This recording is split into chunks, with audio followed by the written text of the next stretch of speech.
तो अपना next question है, क्या क्वेश्चन है मान लेते हैं। लेट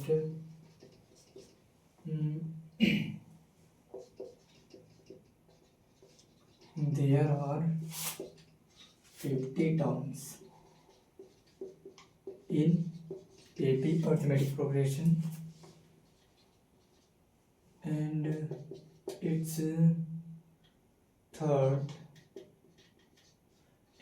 third term is कितना हो जाएगा, मान लेते हैं 12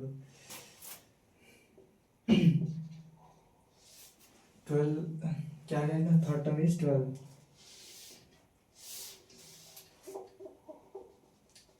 and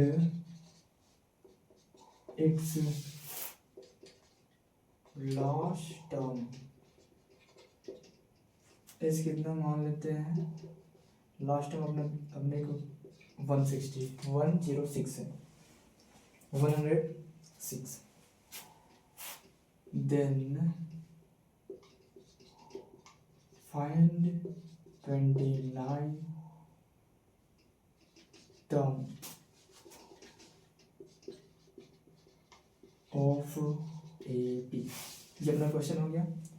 There are 50 terms in AP and its third term is 12 and its last term is 106. Then find the value of 29 term। इसका वैल्यू निकालना है।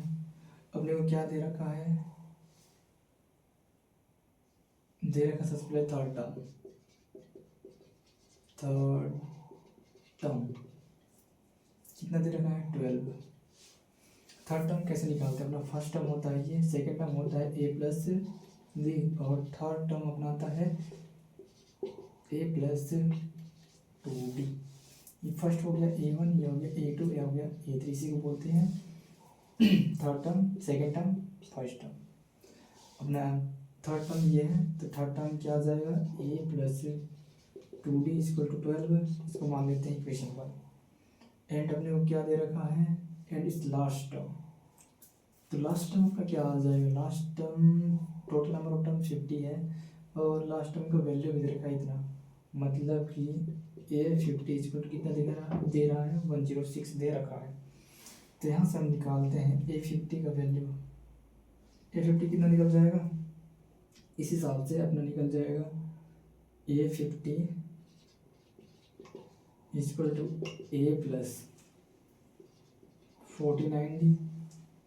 इससे जस्ट एक कम करना है और D के साथ मल्टीप्लाई, जैसे कि यहाँ पर क्या था, अपना A3 था, थर्ड टर्म निकाल रहे थे A3, तो क्या आया A प्लस 2D, इससे जस्ट एक कम 2D के D के साथ में।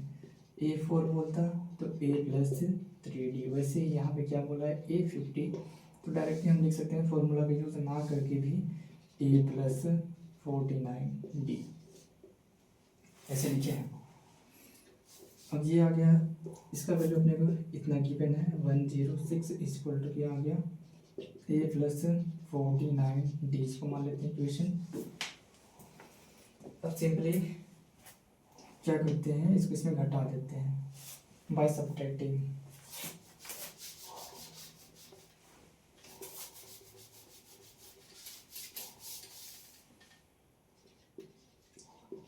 By subtracting equation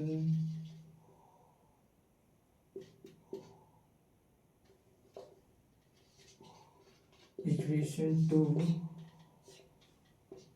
to 1, equation 2 में 1 को माइनस कर रहे हैं, तो अपना क्या निकल जाएगा 106 equal to A plus 49D, यहाँ पे आ जाता है 12 equal to A plus 12D। ये 2D है ना, 12 कहाँ से आ जाएगा, 2D माइनस करेंगे माइनस हो जाएगा, माइनस करेंगे माइनस हो जाएगा, यहाँ भी माइनस हो जाएगा, साइन चेंज होता है इसलिए माइनस कर दीजिए। अब यहाँ से सिंपली इसको माइनस करना है, यहाँ कितना बच जाएगा A, अब A तो कैंसिल आउट हो गया, खत्म हो गया, बच रहा है 14 है, मतलब कि ये बच रहा है D वाला पोर्सन, तो यहाँ पे बच जाएगा 47D। यहाँ से क्या निकल जाएगा 12 माइनस करना, 6 माइनस कर दिए इतना आ गया, फिर 6 कर दिए तो कितना आ गया 1, मतलब 94 इतना आ गया। यहाँ से डी क्या निकल रहा है, दिस डिवाइड बाई दिस, मतलब 94 डिवाइड बाई 47। यहाँ से इसमें अगर 2 को मल्टीप्लाई करें तो 7 2 से 14, 4 2 से 8 और 8 9, 94 मिल रहा है। मतलब कि 47 1 जब 47 47 2 से 94, डी इक्वल टू अपने को मिल गया 2। अब इस डी का वैल्यू हम रख देते हैं किसी भी इक्वेशन में 1 चाहे 2 में, तो अपना क्या निकल जाएगा, लिख लेते हैं by placing value of d in equation 1 मान लेते हैं। कितना है अपने equation 1, a plus 2d equal to 12, d का वैल्यू 2 रख दिया यहाँ पे, a plus 2 into 2 equal to 12, यहाँ से आ गया ए इक्वल टू 12 माइनस 4, मतलब ए इक्वल टू क्या आ गया अपना 4 माइनस कर देंगे सिंपली, यहाँ पे बच जाएगा 8, ए इक्वल टू 8 आ गया। अपने को ए का वैल्यू निकल गया, डी का वैल्यू निकल गया। अब पूछा है क्वेश्चन में, यहाँ पे लिख देते हैं ना,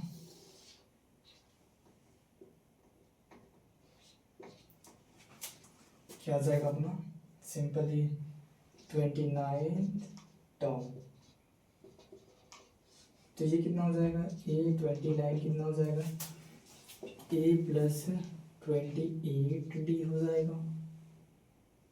कैसे लिखिए, आप इसको फॉर्मूला से भी लिख सकते हैं, तो ये लिख देता हूँ एक बार, ए 29 इक्वल टू ए प्लस अपना क्या आ जाएगा 29 माइनस 1 इंटू डी। अब यहाँ से आ गया अपना a 29 equal to a plus 28d, और अपने को ए का वैल्यू पता है, डी का वैल्यू पता है, तो ए 29 निकल जाएगा आसानी से। ए कितना है अपना 8 आया, प्लस 28 इंटू डी कितना आया 2 आया, 8 प्लस ए कितना हो जाएगा 2 से 16, 4 4 जाए 8 और 8 9, 4 थोड़ी 2 है, 2 2 से 4 1 5, ठीक। ए 29 अपना कितना निकल गया, इसमें प्लस कर दो, ये कितना आएगा, कितना आएगा